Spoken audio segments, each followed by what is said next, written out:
If you followed our reporting on the absolutely horrific killing of a young pregnant woman in Michigan, Rebecca Park, you're really not going to be shocked to learn what the victim's loved ones told police about who did what and why.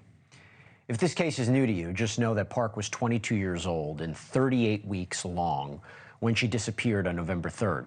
She was found November 25th in a national forest, stabbed to death, and her baby cut out of her body.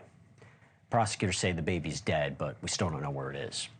Rebecca's birth mother and stepfather, we're talking about Cortney and Bradley Bartholomew, are each charged with first-degree murder among many other charges. They're each being held without bail. We're talking about the family here being responsible or allegedly responsible. And now we have the probable cause affidavits that are supporting their arrest. And surprise, each is pointing the finger at one another. Police say Cortney told them that Bradley confessed to killing Rebecca the day after her mutilated body was found. Allegedly, Cortney said Bradley claimed to have slit Rebecca's throat. And when she asked what happened to the baby, he said he put it in a cooler and then a trash bag and then threw it in the trash. But then Bradley spoke to police and allegedly said Cortney stabbed Rebecca, ripped out the baby, and threw it away in a cooler. He said Cortney had Rebecca lie down in the woods while she was still alive and cut the baby out of her, supposedly because she wanted it for herself, which obviously raises the question of why she didn't keep it unless it didn't survive. But the only murder charge that was filed so far is for Rebecca's murder, not the infant's. And if that is not enough to make your head spin about all of this, because it's so hard to understand what's happening, there is another affidavit we need to talk about. This one for Rebecca's sister, Kimberly Park, again, all in the family. She has been charged with lying to police and obstruction, and now we know why. 3 days before Rebecca was found, Kimberly allegedly told police that Cortney and Brad killed her, both of them. She said they hit Rebecca so hard on the head that she had a seizure and died, so they had her carted away. 3 days later, Kimberly had a different story. She told police that her dead sister's fiancé, a guy named Richard Fowler, confessed that he killed Rebecca.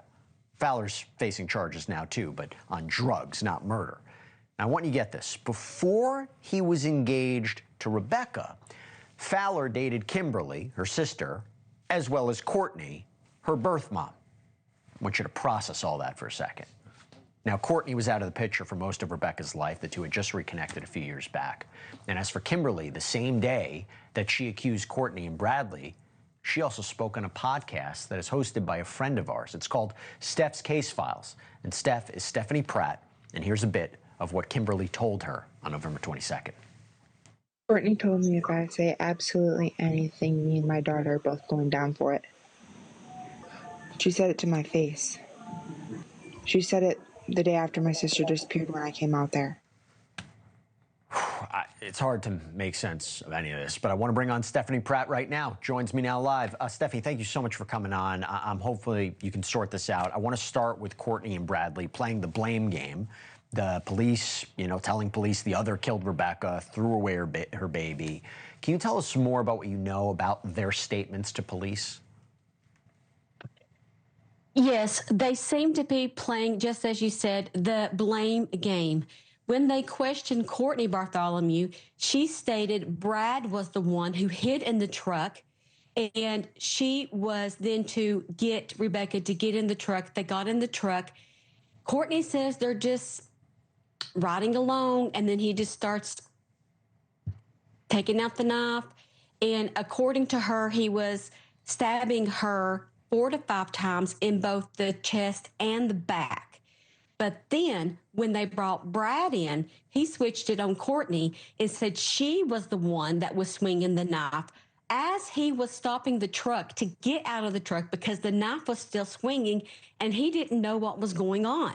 So each of them blamed each other. But really what police have to do is overlap their stories to figure out what is correct. Thank you for watching. Subscribe below and download our NewsNation app right now on your phone, and you will get fact-based, unbiased news for all Americans.